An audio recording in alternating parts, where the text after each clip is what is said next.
Hey y'all, I'm Paula Deen.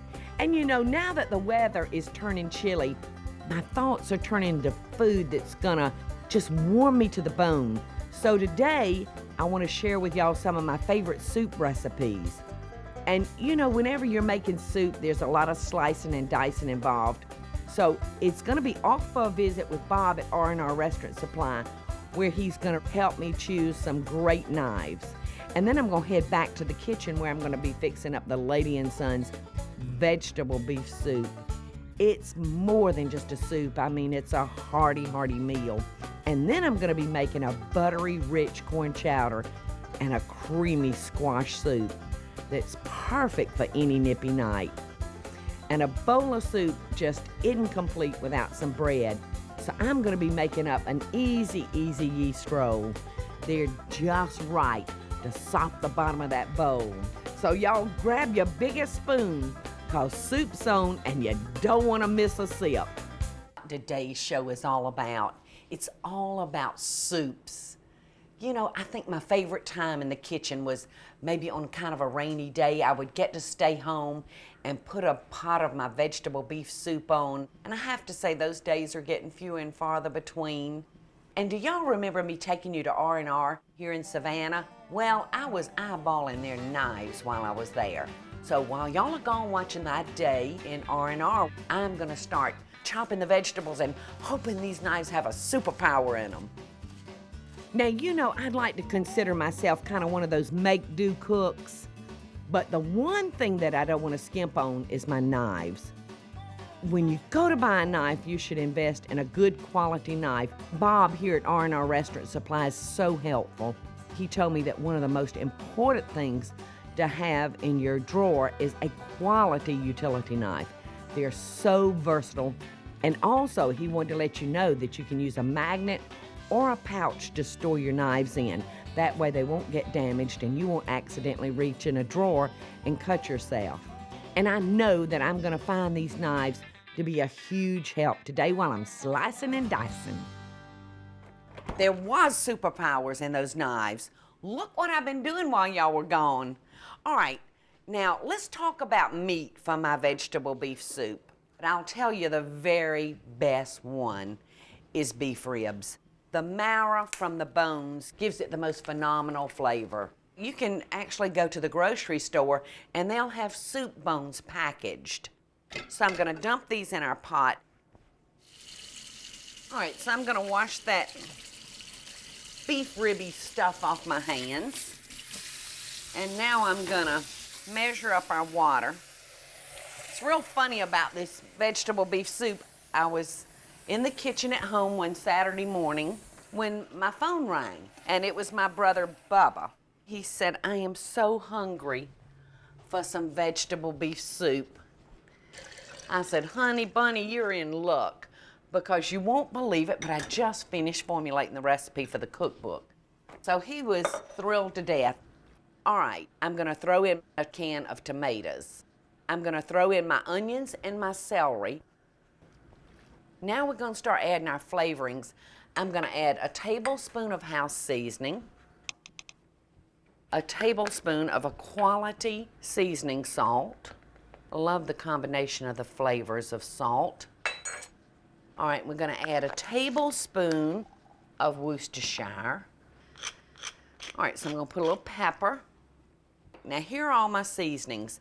I've got 2 bay leaves, a tablespoon of Italian seasoning. I've got 3 tablespoons of parsley, 1 teaspoon of garlic powder, 1 teaspoon of celery salt, and 2 beef bouillon cubes. And all that's gonna go in our pot. Yep, this pot ain't gonna last, y'all. I can tell right now. All right. We're just gonna let that work its magic. I've got a pot of meat back here already ready to add our vegetables to.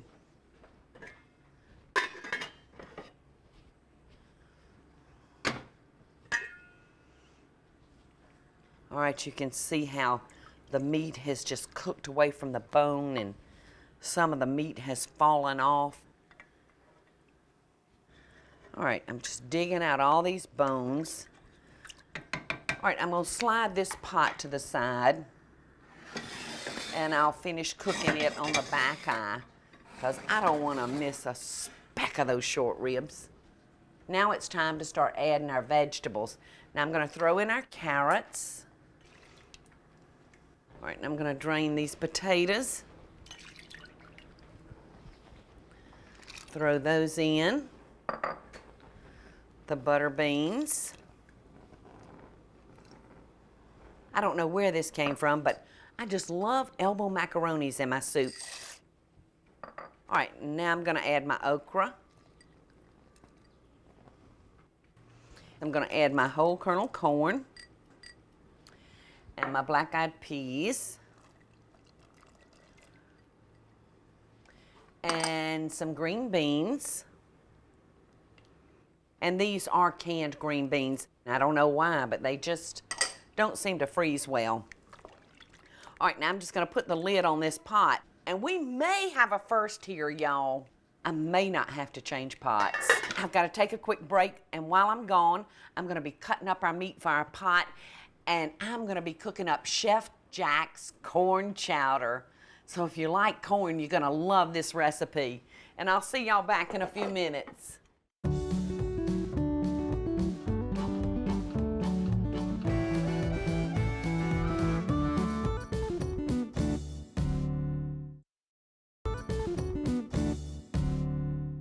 The next recipe that I want to share with y'all is called Chef Jack's corn chowder. And I got to know Jack when I was buying and selling a piece of property. And every time Jack and I spoke or had to get together, I found that all that we wanted to talk about was food. So needless to say, Jack and I hit it off from the very start. He has me putting a stick of butter in the soup pot. Now we're going to let that melt.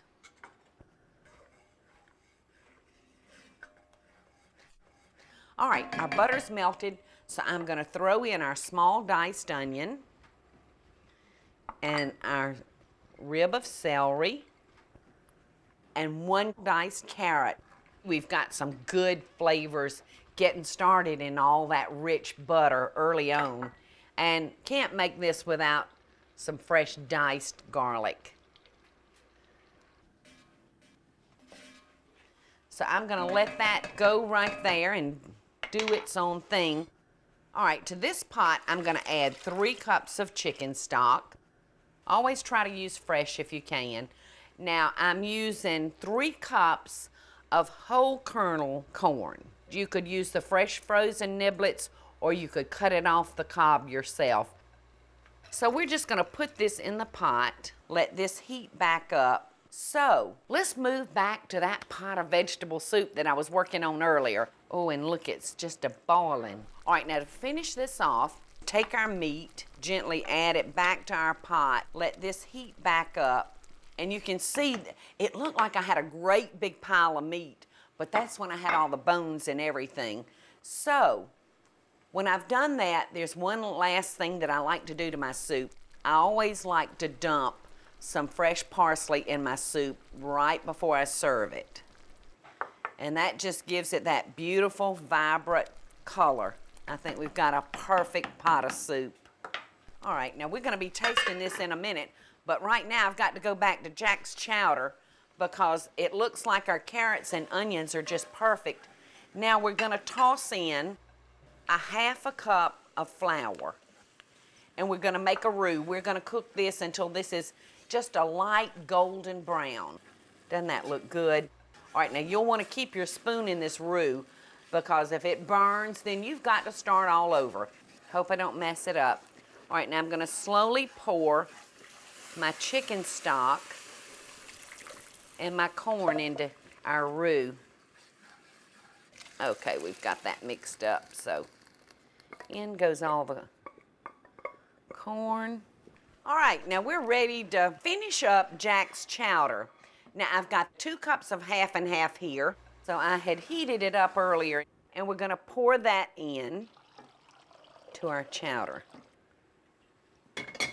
This really looks good, but we ain't finished yet.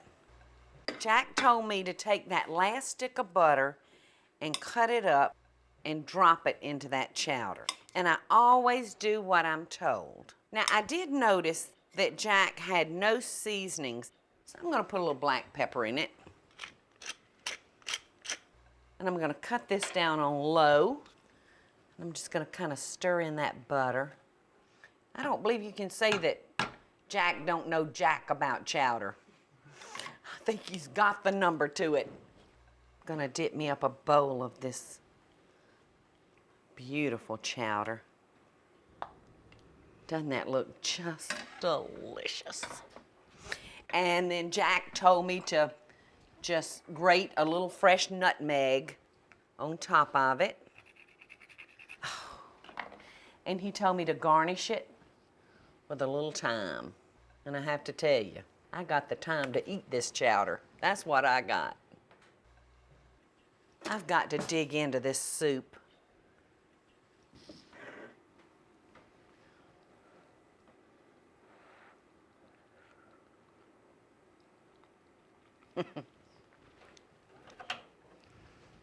Jack, I might have to come to Hilton Head and buy another piece of property.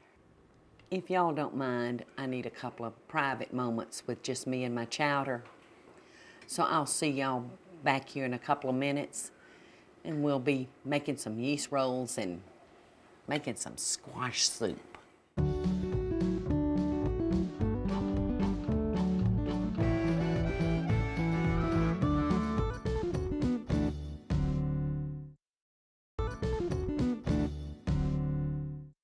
I want to share with you a recipe that a lady sent me. Her name is Donna Wingfield. She has this butternut squash soup. I'm gonna start with 3 cans of chicken broth. You can hear that chicken broth sizzling. And to our chicken stock, I'm gonna add about a half a teaspoon of salt. I'm gonna add 2 carrots. I'm gonna add 1 large onion to the pot. And then I'm gonna add approximately 2 pounds of butternut squash. And we're gonna cook this for about 40 minutes. And in no time, we're gonna have some of that wonderful creamy soup. All right, well, I wanna share with y'all a recipe, and it's called the Lady and Sons Easy Yeast Rolls. Now, I'm gonna start with 3/4 a cup of water, and I'm gonna dissolve 1 packet of yeast in it. You want that water about 98 degrees. Okay, so I'm gonna let that dissolve. I'm gonna take 2½ cups of biscuit mix, 1 tablespoon of sugar, and I'm just gonna put this mixture into our dissolved yeast. All right, so we're just gonna mix that up. All right, now I've got a little flour here that I'm just gonna sprinkle out on the counter, and I'm gonna spoon my dough out onto the counter. All right, so we're gonna knead this a few times. This really makes a pretty dough. So I've got me a sheet pan back here. We're gonna spray it with a little Pam. All right. And I'm gonna pinch these off into like a nice walnut size, kind of a big walnut. Now these rolls are good warmed over, but I do like them fresh out of the oven when my soups get ready. So you'll wanna start this maybe about an hour and a half before your soup's ready. Now I don't wanna bore the pants off of y'all. Y'all have seen somebody roll dough before. Now what we would do is take our damp rag, cover it, sit this in a warm place for 1 hour. All right, you can see I've had another pan back here proofing for us. And you can see that they have expanded in size. So I'm gonna just brush them with the melted butter. All right, I'm fixing to put this in the oven. I'm gonna let them bake for about 12 or 15 minutes. All right, the yeast rolls are in the oven, and we're gonna finish up this wonderful butternut squash soup. Now everything should be ready. So I'm just gonna fill this butternut squash into the canister.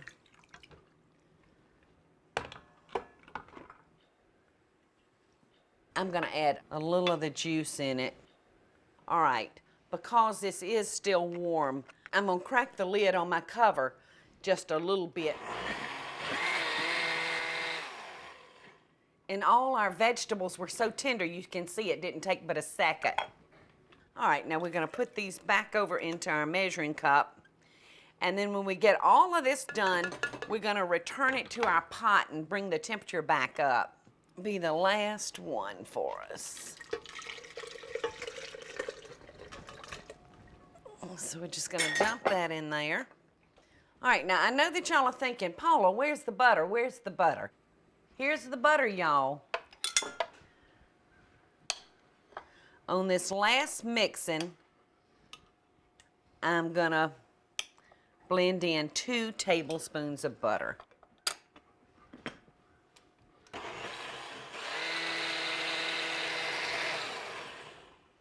All right.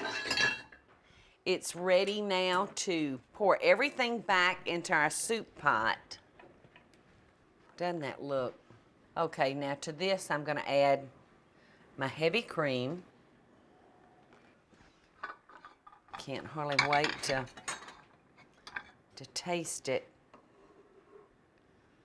All right, now I've got a little sour cream to go along with this. But I smell yeast rolls, so let me check on them. Ooh, and they're ready.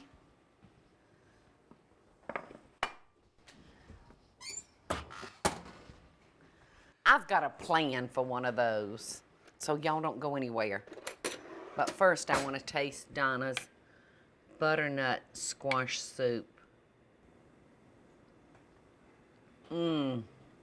It's just the perfect soup to serve as a first course. All right, let's move on over here, because I've got a hot date with a fluffy roll. And I'm gonna butter him up again, again. And I'm gonna put him right there in my bowl. Look at that meat, it's just about to fall apart. This, I think, is the best thing I've had to eat in days.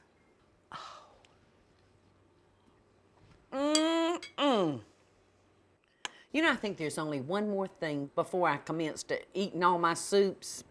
And I want to show you a few ways to turn soups into wonderful, wonderful gifts for your friends. Because there's nothing better than sitting at the kitchen table and sharing a hot bowl of steamy homemade soup.